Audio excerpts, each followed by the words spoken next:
Well, we all love to read and write, don't we? But more importantly, knowing how to have the ability to read and also write, but also pronounce words based on how they sound and how you see them is a trait we all want to identify with. And we want young people, our children, our infants who go to school, to be in a position where they can be the best students of language. And that is what we're about to discuss. We're discussing Jolly Phonics. Well, if you don't know about it, please make sure that you Google Jolly Phonics right now. I did that, and I had hosts of leads on Google. But we have the main, I would say that the main people who put together this whole initiative, who invented Jolly Phonics, who made sure that they had it in schools in England, but now doing the transition into Ghana. And over the last 2-3 years, it's been across many public schools, but a lot more private schools as well. My children enjoy it over the last 2 years, and it's enjoyable hearing them speak good English, but also good language at home. Well, they're having a conference today because they want to have a great initiative with the government of Ghana, the Ministry of Education. And I have here with me Alex Raymer. He's a distributor for Jolly Phonics, and he's here. Good morning to you, Good Alex. Good morning. And also Roberta Mosabenyi is a lead Jolly Phonics trainer in Ghana. Good morning to you. Good morning. And the man himself, the Adam of Jolly Phonics, is here, and Chris Jolly. He is the inventor, the publisher of Jolly Phonics, not only in England, but across the world. Good morning to you, Chris. Good morning. It's a delight having you. Well, but Marcel, let's get talking. And I have to start with you. You're the visitor, though, even though you're the great inventor. Let me start with you, Roberta. How did we come about having Jolly Phonics in Ghana in the first place? Well, Jolly Phonics came around the year 2002 through Mrs. What's the name again? Gomez. Mrs. Gomez. She actually met Chris Jolly, and then they started something, but on a low scale. Then we had training a couple of years at the Nat Hall with Karen, who was British, coming in to do training a lot. Until 2010, 2011, I came on board with Dockers, who are Ghanaians. So we started doing the training as well at the same place, Nat Hall. So we do the training for private and government schools, but mostly for the private schools at that time. Well, then that will transition us into the question. Haven't gotten her interested, even as well as we have here. Let's look at the genesis. How did it all come about? Jolly Phonics, tell us about it. It started because there was a lot of dissatisfaction in the UK, but around the world, at children not being able to read, and that the standards were not rising. And I was fortunate as a young and small publisher to meet up with a teacher who was getting amazing results and who felt she wasn't being listened to. So I said, well, I'm just a small publisher. And we went from there, and we published, and it suddenly took off. It did very well. But it was always a bit on the outside. And yet what we found was that we did get children to read much better, and we got all children reading, and slowly teachers started coming, and it's been the same here. It started here with the private schools doing well, and so now we're bringing it to the government schools. In England, where you started the pilot initially some 25 years ago, and now we have it all across the world, what's the model like? What's the structure like? How is it? Okay, well, originally to teach reading was really with children being asked to memorize each word, and English has a lot of words, so you can imagine it's a very tough job, and not all children succeeded. And where we made the changes, we started not with the alphabet but with the sounds of English. So instead of being 26 letters, we start with the 42 sounds. And children learn those, and then they learn to be able to use those to read and to write. And it gives them the ability to read words that they may not have even seen before, and they get to be much better. Oh, and so you came into contact Mrs. Gomez, and ultimately Now you are a distributor. Yeah, I'm a distributor. So how did you do the transition into becoming a distributor for Jolly Phonics? Well, I met Mr. Chris Jolly in one of the conferences, and then we spoke. He asked me whether I've heard of Jolly Phonics. I said yes. Am I interested in distributing Jolly Phonics in Ghana? I said, why not? I can give it a try. He said, okay, I'll give you the opportunity. Go and do something, and then after a year, we can meet. If it is going well, we continue. So that's why I came into contact with him. Wow. And it's been good. And when we say distribution, it means what? Well, we supply the resources. Okay, yes. learning materials. The learning materials. Okay. We take them to the schools, to parents. Okay. Yes, we display our resources at events and other educational places. And I just spoke to the director of my children's school, and apparently you've been to train them on Jolly Phonics, and my children have been learning the last 2 years. I didn't know that. But you know, it's all fun knowing that your children know something that you don't or haven't or didn't experience. How do you undertake the training, and what usually is a collaboration and trying to do the pitching with the private schools before now we're doing the transition as we talk about the government schools next? Initially started with Alex organizing it at the Nat Hall. So we go around the schools advertising the upcoming training, and then people register and we set a date, and then we have the training. But we moved away from that and also go school by school to talk to owners of schools to tell them about Jolly Phonics. You go and then you explain the module that we use, and you try to get them to understand it.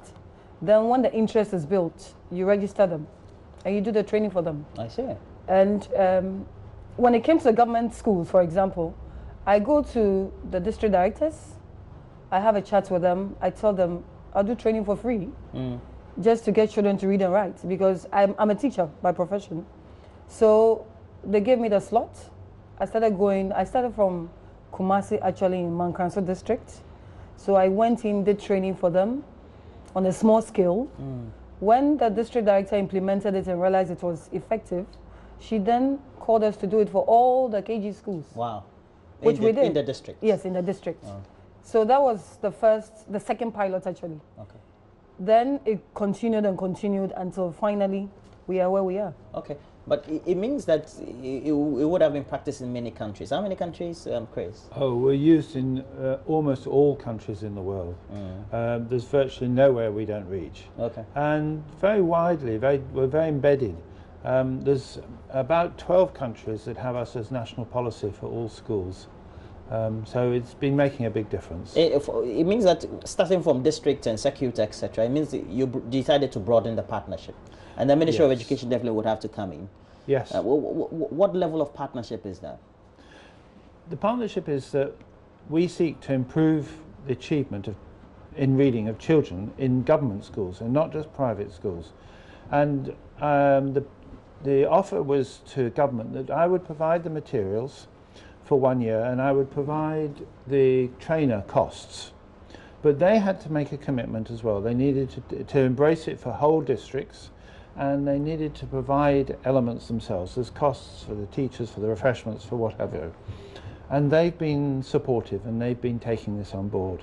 And that partnership has been incredibly helpful for teachers, for everyone, in enabling standards to rise. That's quite interesting. But at the end of the day, it means that we need a lot more to be involved. How many districts or perhaps municipality would be involved ultimately? We have 116 districts being given us now, because we have 216 districts in Ghana. Yes. Learning is doing 100 districts. They started 100 districts already. So the minister was like, why don't you do the 116 for Jolly Phonics? Okay. So far we have enrolled 39 districts. We're doing 29 districts starting September, third week in September actually. But we go in phases, because the trainers that we use are teachers who are implementing Jolly Phonics in the classroom. So they have a feel of Jolly Phonics, they know how it works, they've achieved results. And then Chris approves them as trainers before we go around to do the work. Yeah. So we have a plan that we follow. I would advise you should let even the schools that are practicing it let the kids know that it's Jolly Phonics, because my kid just said phonics on time. Okay, I just got the interaction with you. Then, but it also means that we need to have more of the schools roped in. It's an exciting period for Ghana. What would you advise that educational institutions, whether private or public, who are interested would want to be part of it? What should they be doing? Well, we need to train them. We need to train the teachers. And like what we've been doing at the Nat Hall, we bring teachers from different schools under one roof and we train them. She does the training and it goes down very well with them. And after that, they keep on coming for more training. It spreads. Other schools who try to copy other schools also request for the training. So every year, the training keeps on increasing and increasing. Okay, so now you have a conference today? Sure. At Turmeric Hotel, Okay. 9 o'clock till 4 o'clock. And The target group is the regional directors of education, to whole 10 regions, selected district directors who have been very supportive of the project, trainers, selected teachers to come and share the experience with the regional directors, the minister, director general of education, and then the other private sectors were also coming to support. Okay, Chris, well, you will have the last words. You say that it's an initiative that is tried and tested, a learning program that has brought the best out of many people. And so it will be good for us, won't you say? At least my kids have experienced it, so I know.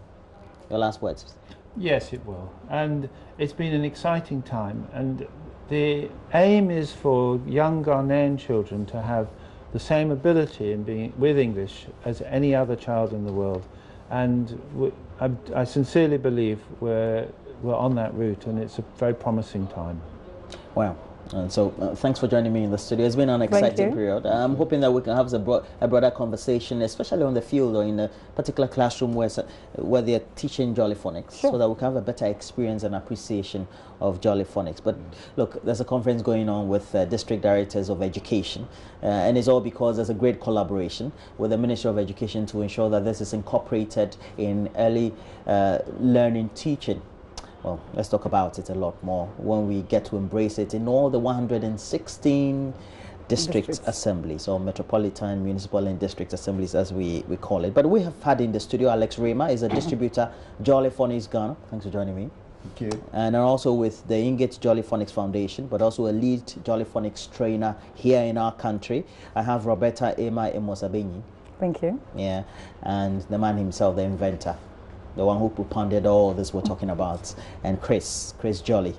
Please check them out on the web. Just Google them, Jolly Phonics, and you can always get a lot of learning materials on them. Chris, thanks for joining me. Thank you. Thank too. you. We're taking a break though, but let's look at this before the break. The Ghana National Association of Teachers says government must, as a matter of urgency, provide critical conditions of service needed to run the double-track senior high school program. Government announced the new system to contain the increased enrollment after the introduction of free SHS. However, the Ghana National Association of Teachers says the double-track system could suffer if schools lacked the tools for effective academic work. Joseph Akable has been speaking to the NAT General Secretary David Echampong for JoyNews Agenda.